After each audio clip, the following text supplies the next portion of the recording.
भागलपुर के लोदीपुर थाना क्षेत्र से एक दिल दहला देने वाली घटना सामने आई है। स्कूली बच्चों से भरा टोटो रिक्शा बनकट्ठा पोखर में जा गिरा। इस पोखर में लबालब पानी भरा हुआ है। स्कूली बच्चों से भरा टोटो रिक्शा के पोखर में पलटते ही शोर शराबा शुरू हो गया। इस शोर शराबा को सुनते ही आसपास के लोग इकट्ठा हुए और सभी स्कूली बच्चों को पोखर से निकाला गया, परंतु टोटो रिक्शा चालक सहित तीसरी कक्षा के एक छात्र को नहीं बचाया जा सका। वहीं घटना के बाद परिजनों का रो रो कर बुरा हाल है। बताया जा रहा है कि सभी बच्चे भागलपुर के आवासीय ज्ञान निकेतन में पढ़ाई किया करते थे और प्रत्येक दिन की तरह रिक्शा से विद्यालय जाया करते थे। सर, हम आवासीय स्कूल में बच्चे को पढ़ने भेजते थे। टोटो पे चलाता था बड़ना ज़्यादा, वही डेली लेके जाता था।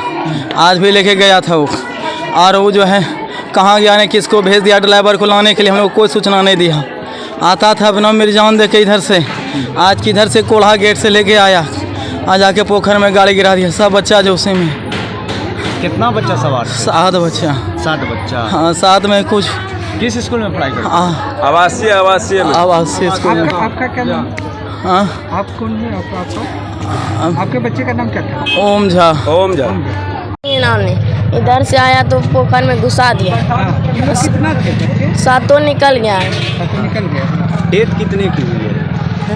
एक तो अभी होबे किया, एक तो अभी मतलब अभी न्यूज़ किस क्लास में पढ़ते हो तुम? 3 में।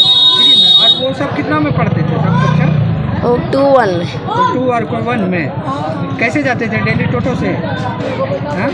कौन लेके जाता था? नाम पता है? बढ़ना ज्यादा ना जो ज्यादा का पोखर में वहाँ खोजी लो से पोखर में। हमारा नाम क्या है? एगो अंदर में छे बच्चा।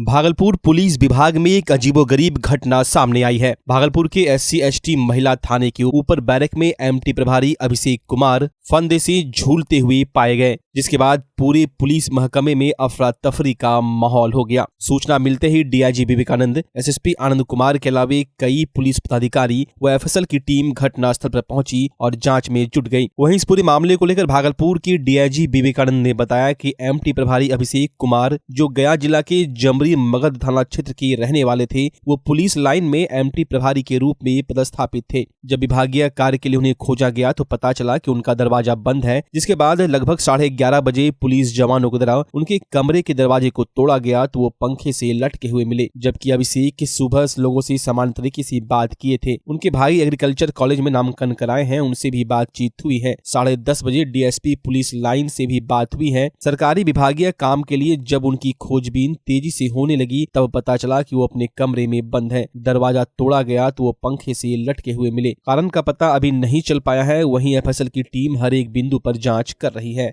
अभिषेक कुमार जो परिचारी MT परिचारी के रूप में भागलपुर जिला में पदस्थापित थे, इनके बारे में सूचना मिली कि करीब 11:30 बजे इनका दरवाज़ा बंद है और खुल नहीं रहा है, जिसके बाद यहाँ पर उपस्थित पुलिसकर्मियों के दरवाज़ा को तोड़ा गया तो अंदर से उनकी जो है उनका शरीर जो है पंखे से लटका हुआ पाया गया।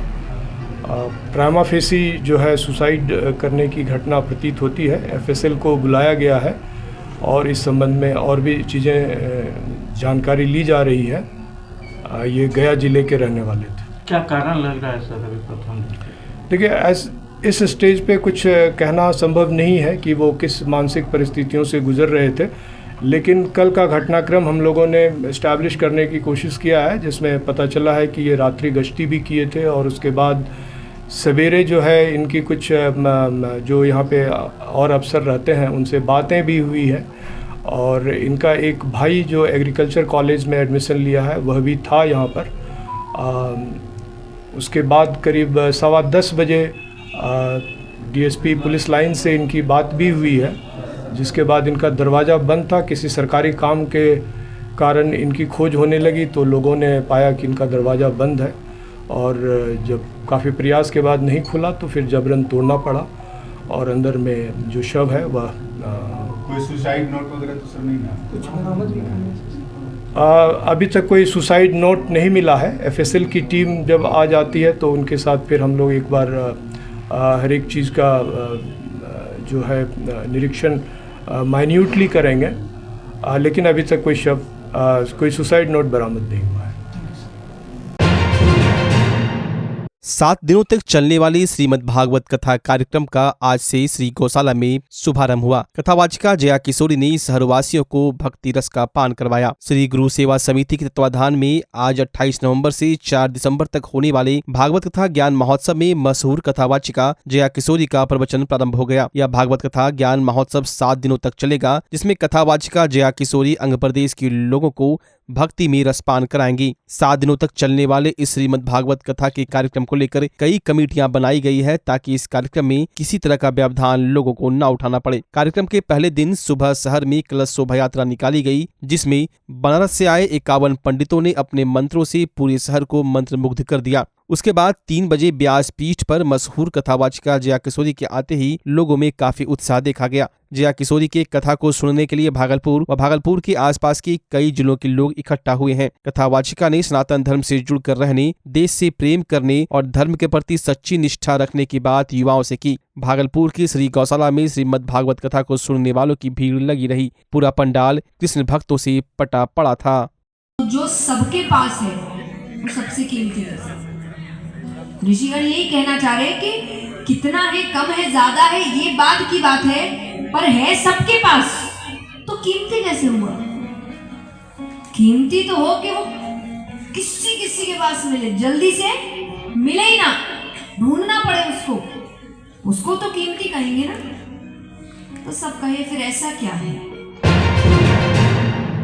भागलपुर की सनहौला थाना क्षेत्र की घोगा सनहौला मुख्य मार्ग पर तस्कर ने शराब से भरा फेंक कर फरार हो गया, जिसके बाद शराब की बोतल सड़क पर बिखर गई, जिसे लूटने के लिए लोगों में होड़ मच गई। दरअसल झारखंड से सनहौला के रास्ते शराब तस्कर शराब से भरा बैग लेकर जा रहा था। सूचना के बाद पुलिस ने तस्कर का पीछा किया, जिसके बाद चलती गाड़ी से तस्कर ने सड़क पर बैग फेंक कर फरार हो गया। मौके पर पहुंची एंटी लीकर टास्क फोर्स की टीम ने शराब की बोतल को समेट कर अपने साथ ले गई।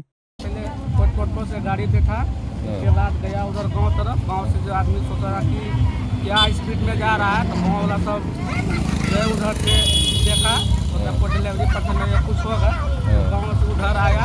उसके बाद यहाँ पुलिस पीछे जो लगे रहा था, उसके बाद यहाँ आया, पकड़ाया और बहुत माल था। उसके बाद दिखा गया, कहीं छिपा दिया, उसके बाद जो यहाँ पकड़ाया, उसके बाद लेके गया। बच्चा जब जन्म लेता है तो कई बार बच्चा तुरंत नहीं रोता है, रोने में देर हो जाता है। ऐसे में बच्चा क्षतिग्रस्त हो जाता है और उसके बचने की संभावना कम हो जाती है। और यदि बचा तो भविष्य में उसमें विकलांगता की समस्या आती है, जिसे सीपी कहते हैं, जिसका कोई माकूल इलाज नहीं है और ज़िंदगी भर बच्चा विकलांगता से जूझ सकता है। ऐसे में पूरे संसार में कूलिंग थेरेपी का सहारा लिया जाता है।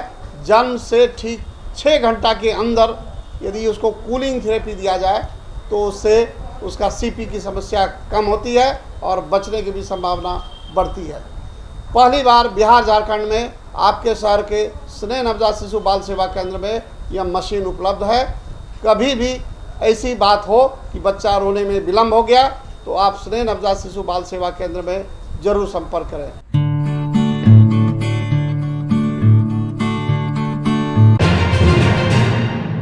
बिहार सरकार हर पंचायत व प्रखंड में जन संवाद कार्यक्रम आयोजित कर रही है। इसी बाबत आज संचालित जन कल्याणकारी योजनाओं की आम जनता तक पहुंच व सुझाव को लेकर भागलपुर जिला अंतर्गत नाथनगर प्रखंड के गोसाईदासपुर पंचायत के हरिदासपुर पंचायत भवन में जन संवाद कार्यक्रम का आयोजन किया गया, जिसकी अध्यक्षता जिलाधिकारी सुब्रत कुमार सेन ने की। इस जन संवाद कार्यक्रम में जिलाधिकारी सुब्रत कुमार सेन ने अपने उद्बोधन में लोगों को बताया कि बिहार सरकार कई योजनाएं चला रही है, जिसको लेकर लोग अभी भी जागरूक नहीं है।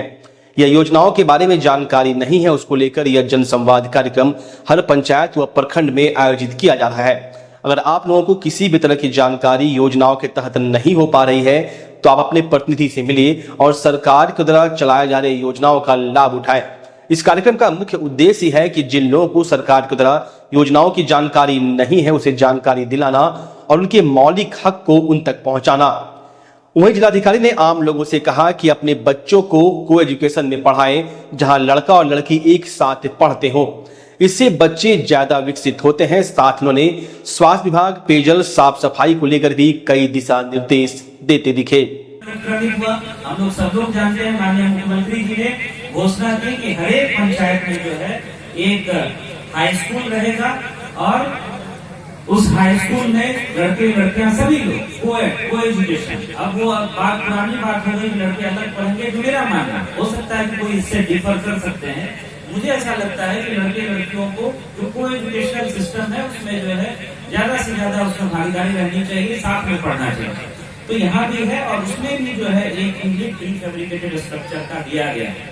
तो शिक्षा व्यवस्था को लेकर के अभूतपूर्व काम हो रहा है। अब हम लोगों का दायित्व है कि हम लोग अपने बच्चों को समय से स्कूल भेजें।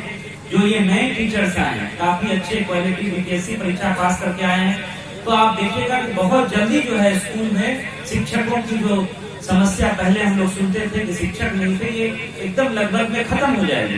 बात नहीं, उसको हम लोग चेक करवा लेते हैं कि ऐसा नहीं हो कि ऊंचा रोड बनाया जाए और उसके कारण अचानक से जो है कटाव बढ़ जाए। क्योंकि जब आप लेवल से ऊपर करिएगा, पानी का दबाव पड़ेगा, तो हो सकता है कि एक जगह पे जो है उसमें जैसा इंजीनियर्स बता रहे हैं उसमें टीम ने स्टडी भी किया है, लेकिन फिर भी हम लोग इसको यहाँ से मुख्यालय में भेज देंगे कि कैसे इसको हम लोग ऊंचा करके रोड को और हम लोग बेहतर कर सके, उसको हम लोग दिखवा लेंगे।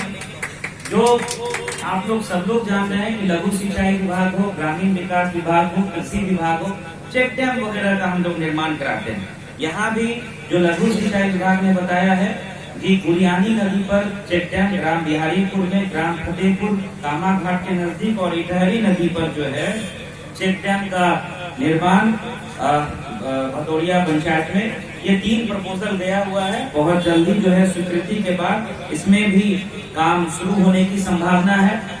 वहाँ पर 50% काम जो हेल्थ सब सेंटर का है वो कंप्लीट भी हो गया है। यहाँ 3 दिन जो कम्युनिटी हेल्थ ऑफिसर है CHO वो बैठते भी हैं, सोम मंगल और बुध। हमने डेटा भी लिया है कि अक्टूबर में कितने मरीजों को यहाँ से जो पंचायत में अभी जो CHO की बहाली हुई है, कितने अभी इंडिपेंडेंट आ जाएंगे कुछ दिन में। अभी 2 जगह का चार्ज है तो 3 दिन यहाँ बैठते हैं।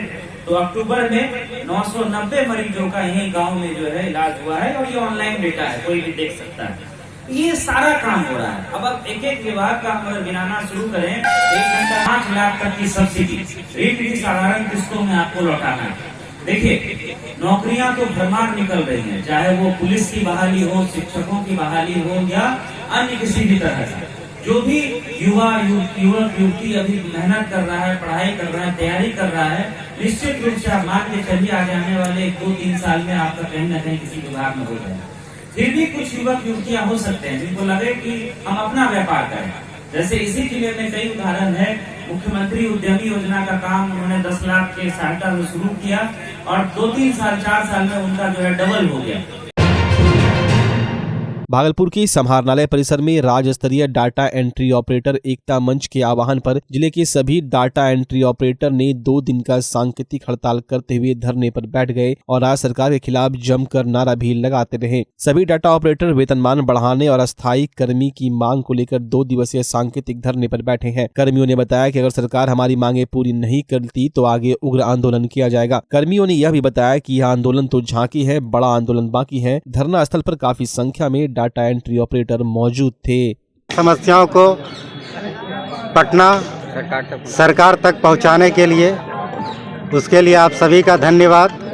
हमारी एक ही मांग है, हम सभी बेल्ट्रॉन के डाटा एंट्री ऑपरेटर, प्रोग्रामर, आशुलिपिक, IT बॉय एवं गर्ल को जो जिस विभाग में कार्य कर रहे हैं उसको उसी विभाग में सेवा समायोजन कराया जाए, क्योंकि अभी जो हमारी व्यवस्था है वो आउटसोर्सिंग की व्यवस्था है। बेल्ट्रॉन एक उर्मिला कंपनी को रखी हुई है जिसके तहत हम लोग का जो है चाहे ज्वाइनिंग लेटर निर्गत होता है या हम लोग को पेमेंट मिलता है, तो उनको बीच में रखा इसलिए गया है ताकि हम लोग को डायरेक्ट नहीं किया जा सके।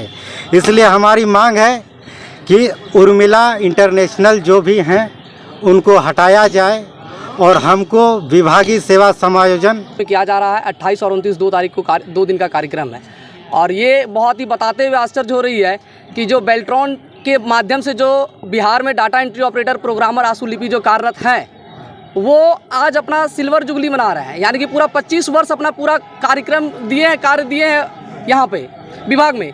लेकिन उसके बावजूद जो है कहा जाता है आज़ादी। आज़ादी का मतलब क्या होता है? आज़ादी का मतलब होता है आज़ाद इंसान, आज़ाद मन, आज़ाद तन। लेकिन क्या हम आज़ाद हैं? अंग्रेज़ों से तो हमने आज़ादी पा ली है, लेकिन बिहार सरकार की जो कुव्यवस्था है, कुनीति है, वो आज भी हमें गुलाम बनाकर रखी हुई है। पिछले 25 वर्षों से लगातार कार्यालय में हम लोग अपना योगदान दे रहे हैं, लेकिन बिहार सरकार एक ऐसी व्यवस्था को की हुई है जिसके माध्यम से हम लोग को आउटसोर्सिंग व्यवस्था के अंतर्गत काम करना पड़ता है। आज जब सिल्वर जुबली किसी विवाहिक जो वर्षगांठ होता है उसमें बहुत धूमधाम से केक काटते हैं, बहुत हंसी खुशी से अपने परिवार के लोग आगे बढ़ते हैं, लेकिन 25 वर्ष पूरा होने के बावजूद बिहार राज्य डाटा एंट्री ऑपरेटर कंप्यूटर संघ और राष्ट्रीय रेडियो एकता मंच के तत्वाधान पर जो संयुक्त आह्वान पर ये जो बैठक की गई है, बहुत ही कहते हुए दुखी हो रही है कि 25 वर्ष पूरा करने के बावजूद आज हम लोग सिल्वर जुबली मना रहे हैं, लेकिन उसके बावजूद हम लोग जो है बिहार सरकार की गलत नीतियों का हम लोग शोषित हुए हैं। लेकिन हम सरकार को इस आप लोगों के माध्यम से बताना चाहेंगे कि ये कार्यक्रम रुकने वाला नहीं है। चरणबद्ध तरीके से हम लोग अपने कार्यक्रम को आगे बढ़ाए हुए हैं। पहले भी आप लोग हम लोगों को कवर करने के लिए आए हुए थे, इसके लिए आपको लोगों का धन्यवाद। इस 2 दिन के कार्यक्रम के बाद सजौर के चंद्रमा गांव के पास रास्ते को लेकर विवाद में ट्रैक्टर पर धान की फसल लेकर लौट रहे युवक को गांव के एक व्यक्ति ने गोली मार दी, जिससे वो गंभीर रूप से घायल हो गया। इलाज के लिए उसे मायागंज अस्पताल ले जाया गया। युवक की पहचान दरियापुर नगार गांव के 35 वर्षीय विजय यादव के रूप में हुई है। वो बिहार से धान की फसल लेकर लौट रहा था, तभी चंद्रमा गाँव के पास अभय सिंह के परिवार वालों ने सड़क को आम रास्ता नहीं होने का हवाला देकर उसके ट्रैक्टर को रोक दिया। इसके बाद दोनों पक्षों में कहासुनी होने लगी। इसी बीच बात बढ़ने पर गोलीबारी की घटना हुई। गोली युवक के सर के आसपास लगी। घटना में विजय नामक युवक घायल हो गया। सूचना पर पहुंची सजौर पुलिस ने मामले की जांच पड़ताल की। वहीं घायल युवक के भाई हीरालाल यादव ने बताया कि चंद्रमा गांव में अभय सिंह का परिवार दबंग है, वो मेरे भाई से रंगदारी की मांग कर रहा था। इधर unit incharge doctor CM Sinha ने बताया कि मरीज की सिर में गोली लगने की बात कहकर भर्ती कराया गया है। हमारी टीम ने इलाज किया, हालांकि गोली उसकी सर को छूकर निकली है। मरीज की हालत खतरे से बाहर है। सर्जरी विभाग में मरीज को भर्ती कराया गया है। वहीं पुलिस ने बताया कि मामले की जांच की जा रही है। नई दिल्ली द्वारा प्रायोजित 3 दिवसीय टैक्स पेयर हब मेला का आयोजन भागलपुर में 24 नवंबर से 26 नवंबर तक उत्साहपूर्वक संपन्न हो गया। कार्यक्रम पूरे देश के 7 शहरों में आयोजित किया जा रहा था, जिसमें अंग प्रदेश के हृदय स्थल भागलपुर भी एक शामिल रहा। कार्यक्रम सामान्य जनों व करदाताओं एवं भविष्य के करदाताओं को ध्यान में रखते हुए करवाया गया। आयोजित कार्यक्रम में सूचना जानकारी प्रदान करने के अलावा शिकायतों को दर्ज करवाकर उसका यथाशीघ्र निदान कराने की व्यवस्था की गई थी। इसके अलावा आयोजित टैक्स पेयर हब मेले में बच्चों के लिए किड्स कॉर्नर की व्यवस्था थी। बिहार के कई जिलों से आए स्कूली बच्चों के बीच पेंटिंग प्रश्नोत्तरी प्रतियोगिता का भी आयोजन कराया गया। वहीं विभिन्न स्कूल के बच्चों ने मंच पर नृत्य गायन से भी लोगों का खूब मनोरंजन किया। 3 दिवसीय टैक्स पेयर हब मेले की समापन कार्यक्रम में प्रधान मुख्य आयकर आयुक्त कुमार संजय, प्रधान आयकर आयुक्त निखिल चौधरी, आयकर आयुक्त भागलपुर, स्थानीय प्रशासन के प्रमंडलीय आयुक्त संजय कुमार सिंह, आयकर आयुक्त श्रवण कुमार, अपर आयकर आयुक्त रूपेश अग्रवाल, भागलपुर की महापौर डॉक्टर वसुंधरा लाल के अलावा शहर के कई गण्यमान लोग मौजूद थे।